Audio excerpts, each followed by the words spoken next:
నమస్తే, welcome to our channel. నేను రవీంద్రబాబు. ఆంధ్రప్రదేశ్ రాష్ట్ర రాజధాని అమరావతిపై ఆటలు ఆపని వైఎస్ఆర్ కాంగ్రెస్ పార్టీ. ఇప్పటివరకు విషం చిమ్ముతూనే ఉన్న వైఎస్ఆర్ కాంగ్రెస్ పార్టీ సడన్గా మొన్న విజయవాడలో జరిగిన ఒక కాంక్లేవ్లో అప్పట్లో సకల శాఖా మంత్రిగా వ్యవహరించిన సజ్జల రామకృష్ణారెడ్డి కామెంట్స్ ఒక సంచలనమైన డిస్కషన్కి కేంద్ర బిందువు అయింది. ఇప్పుడు సోషల్ మీడియాలోనూ మెయిన్ స్ట్రీమ్లోనూ ఎక్కడ చూసినా కూడా సజ్జల కామెంట్స్ మీద రకరకాల ఊహాగానాలు, రకరకాల అభిప్రాయాలు వ్యక్తమవుతున్నాయి. వైఎస్ఆర్ కాంగ్రెస్ పార్టీ రాజధాని విషయంలో యూటర్న్ తీసుకుంది అని ఒక వార్త అయితే, మళ్ళీ విషం చిమ్ముతుందని ఒక వార్త అయితే, అమరావతి మీద కొత్త కుట్రకి తెరలేపారన్న ఒక వార్త అయితే, సజ్జల రామకృష్ణారెడ్డి కామెంట్స్ మీద జగన్ రెడ్డి గారు గర్రమయ్యాడు, సీరియస్ అయ్యాడు అని ఒక కామెంట్ అయితే, వైఎస్ఆర్ కాంగ్రెస్ పార్టీ రియలైజేషన్ మారి స్టాండ్ మారిందని ఒక కామెంట్ అయితే, రకరకాలుగా విశ్లేషణస్ జరుగుతున్నాయి. ఈ నేపథ్యంలో సజ్జల రామకృష్ణారెడ్డి చేసిన కామెంట్స్లో వాస్తవాన్ని మనం ఏ విధంగా గ్రహించాలా అనేది నిష్పక్షపాతమైన విశ్లేషణ చేసే ప్రయత్నం చేద్దాం. వీడియో చివరి వరకు స్కిప్ కాకుండా చూడండి. నచ్చితే లైక్ బటన్ నొక్కండి, ఫ్రెండ్స్కి షేర్ చేయండి. Sajjala Ramakrishna Reddy way to news అనే ఒక సంస్థ నిర్వహించిన కాంక్లేవ్లో, ఆ కాంక్లేవ్లోనే చంద్రబాబు నాయుడు గారు మాట్లాడారు చాలాసేపు. అదే కాంక్లేవ్లో వైఎస్ఆర్ కాంగ్రెస్ పార్టీకి సంబంధించిన సజ్జల రామకృష్ణారెడ్డి మరియు బుగ్గన రాజేంద్రనాథ్ రెడ్డి పార్టిసిపేట్ చేశారు. మరి నా ఫస్ట్ ఒపీనియన్ ఏంటంటే, అదే కాంక్లేవ్లో, అదే భారీగా జరిగినటువంటి ఆ సమావేశంలో జగన్మోహన్ రెడ్డి గారు కనుక పార్టిసిపేట్ చేసి ఉంటే అద్భుతంగా ఉండేది. ఎందుకంటే ఆయన అసెంబ్లీకి ఎలాగూ వెళ్ళటం లేదు, ఇంట్లో ప్యాలెస్లో కూర్చొని ప్రెస్ మీట్లు, స్క్రిప్ట్ రికార్డెడ్ ప్రెస్ మీట్స్ లాగా చెప్తా ఉన్నారు గంటల తరబడి. ఇటువంటి కాంక్లేవ్లో పార్టిసిపేట్ చేయటం వల్ల జగన్ రెడ్డి గారి ఆలోచన విధానం, గతంలో ఆయన పరిపాలించిన 5 సంవత్సరాలు మహాద్భుతంగా ఎలా పరిపాలించగలిగారు, ఇంత గొప్పగా స్కామ్స్ ఎలా చేయగలిగారు, డెవలప్మెంట్ని ఎందుకు పడేశారు, అమరావతిని ఎందుకు విధ్వంసం చేయాల్సి వచ్చింది, చాలా అంశాలు ఆయన మనస్సు విప్పి మాట్లాడి ఉంటే చాలా బాగుండేది. ఆ పార్టీకి కానీ, వారికి కానీ, ఆంధ్ర రాష్ట్ర ప్రజలకు కానీ.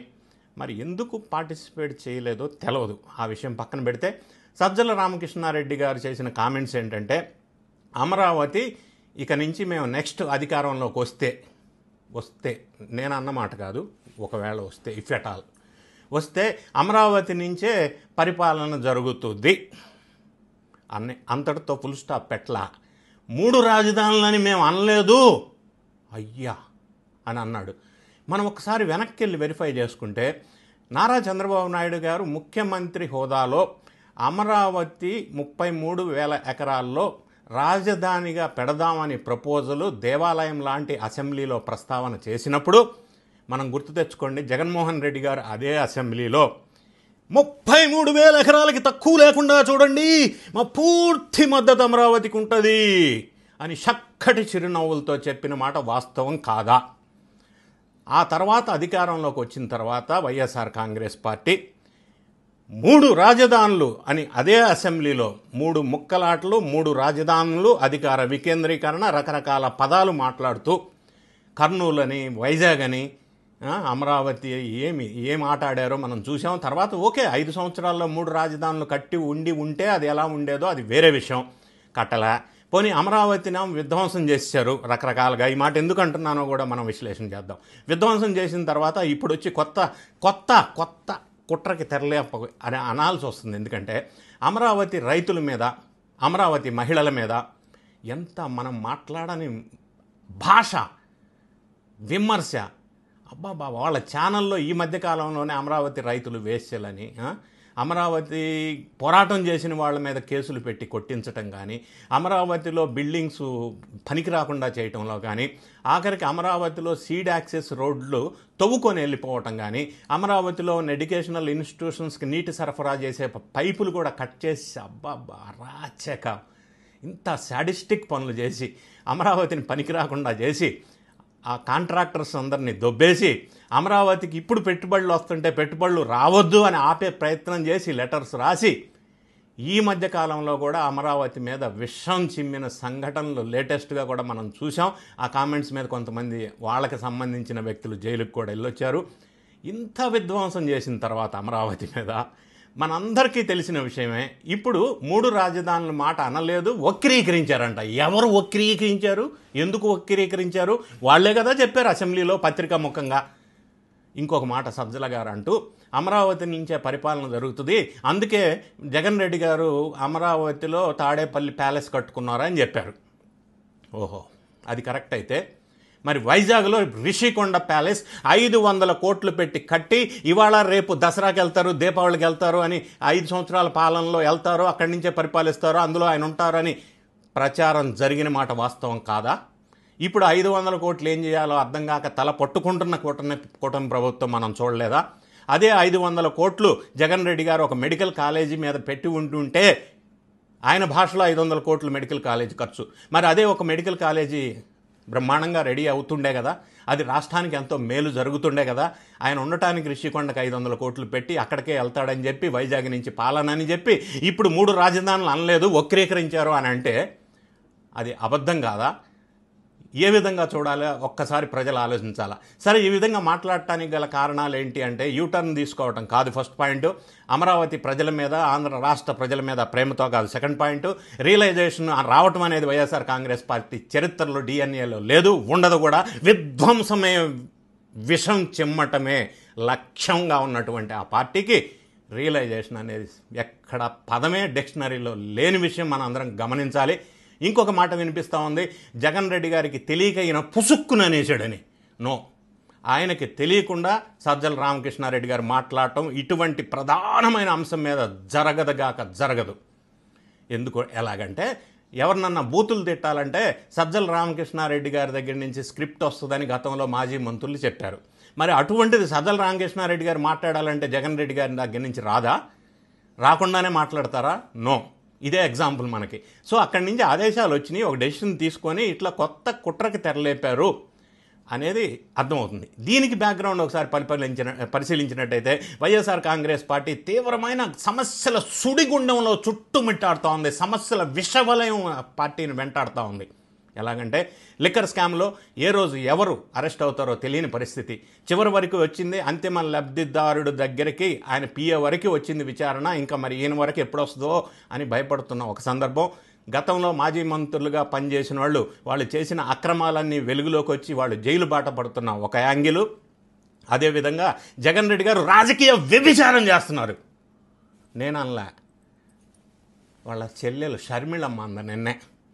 ఇప్పుడు గనక మా తండ్రి వైఎస్ రాజశేఖర రెడ్డి గారు ఉంటే ఈయన చూసి ఆయన చచ్చిపోయి ఉండేవాడు అంద ఆమె షర్మిళమ్మ. ఎందుకందంటే ఇక్కడ రైతు పోరుబాట పట్టుతూ ఎన్డీఏ ప్రభుత్వం మీద అగెనెస్ట్గా సెంట్రల్లో ఎన్డీఏ ప్రభుత్వం ప్రతిపాదించిన ఆర్ఎస్ఎస్కి చెందిన ఉపరాష్ట్రపతి అభ్యర్థికి మద్దతు ఇవ్వటం.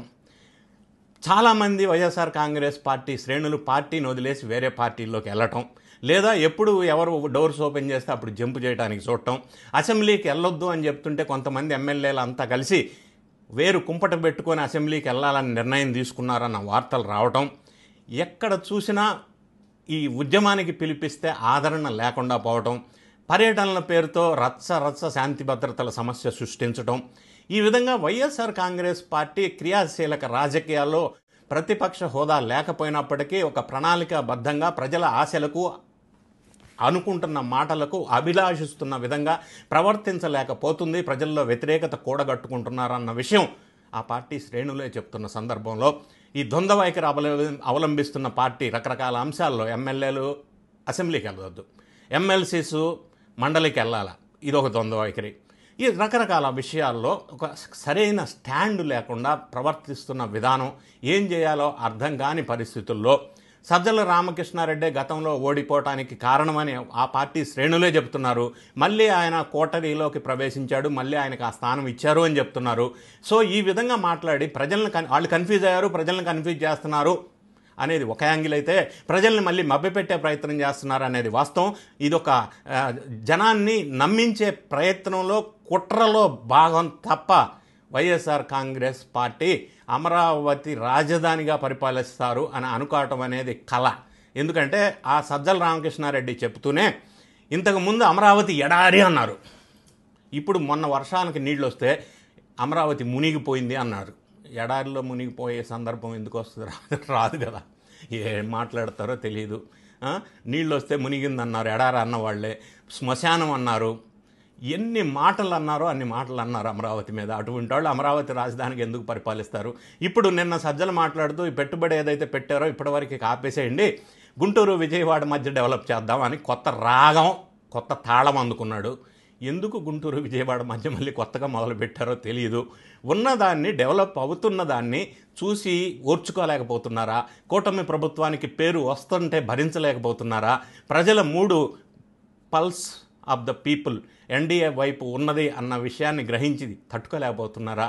మరి ఇటువంటి కొత్త నాటకానికి తెరదింపడంతో ఇంకొక వార్త వెలుగులోకి ఏమొస్తుందంటే, లేదా నాలాంటి విశ్లేషకుడు చెప్పే సూచన ఏంటంటే, ఇప్పుడు అనవసరంగా ఇటువంటి విషయాల మీద ప్రజల్ని మభ్యపెట్టే ప్రయత్నం చేయకుండా, ఇంకా 4 సంవత్సరాలు 3.5 సంవత్సరాలు ఎలక్షన్కి టైం ఉంది కాబట్టి ఇటువంటి అంశాలు ప్రస్తావించకుండా, చప్పుడు చేయకుండా ప్రజల నాడి ఎలా ఉంది, మూడ్ ఆఫ్ ద పీపుల్ ఎలా ఉంది, వాళ్ళ అవసరాలు ఎలా ఉన్నాయి, క్రియాశీలకమైన సపోర్ట్ ఎన్డీఏకి ప్రభుత్వానికి ఎలా ఇవ్వాలి, అంటే అమరావతి ఇంతకంటే బెటర్గా ఏమన్నా సూచన చేయవచ్చా, కన్స్ట్రక్షన్ కాస్ట్ ఇంకేమన్నా ఇంప్రూవ్, ఇట్లా రకరకాల అంశాల మీద ధ్యాస పెట్టాలా. కన్స్ట్రక్షన్ కాస్ట్ అంటే గుర్తొచ్చింది, అమరావతి మీద ఎస్ఎఫ్టీ 9,000కి ఇచ్చారు, చాలా ఎక్కువ అని ఇంతకుముందు జగన్ రెడ్డి గారు చెప్పారు.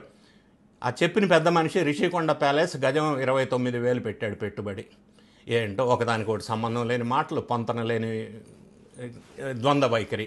సో ఇవన్నీ పరిశీలించినప్పుడు వీళ్ళు ఒక 3.5 సంవత్సరాలు చప్పుడు చేయకుండా ఉండి ప్రజలు ఏ విధంగా ఆలోచిస్తున్నారు, వాళ్ళ ఇబ్బందులు ఎలా ఉన్నాయి అనేది ప్రజలతో కనెక్ట్ ఏర్పరచుకొని ఆ విధంగా ముందుకెళ్ళటం వల్ల పార్టీకి, పార్టీ శ్రేణులకి మంచిది. కానీ ఇటువంటి కొత్త కుట్రలకి, నాటకాలకి తెరలేపి జనాన్ని ఫూల్గా చేయటం మంచిది కాదు. ఆ పార్టీ శ్రేణులు కూడా ఎవ్వరు కూడా ఇటువంటి అంశాలని, విషయాలని హర్షించరు.